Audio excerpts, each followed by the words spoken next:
Hello, രുചിയും ഓർമ്മയും ചേർന്നൊരു ചെമ്മീൻ റോസ്റ്റിന്റെ കഥയായാലോ?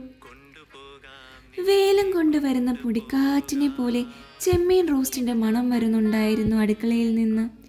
അമ്മയുടെ കൈപുണ്യം കൊണ്ട് മണമുള്ള ചെമ്മീൻ റോസ്റ്റ് ഞങ്ങളുടെ വീട്ടിലെ പ്രത്യേകതയായിരുന്നു. ചെമ്മീൻ വൃത്തിയാക്കി മസാലയും കുരുമുളകും ചേർത്ത് കുഴച്ച് വെച്ചിരിക്കുന്നു. എണ്ണയിൽ വറുത്തെടുക്കുമ്പോൾ ഉണ്ടാകുന്ന മണവും കൂടിയാകുമ്പോൾ വിശപ്പിന്റെ അളവും കൂടും. ഹമ്പമ്പോ, ചെമ്മീൻ roast ready.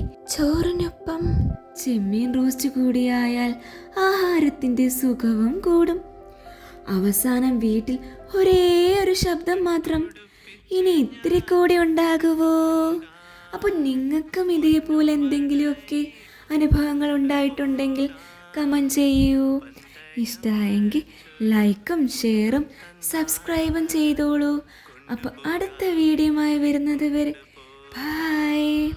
Thank you for watching.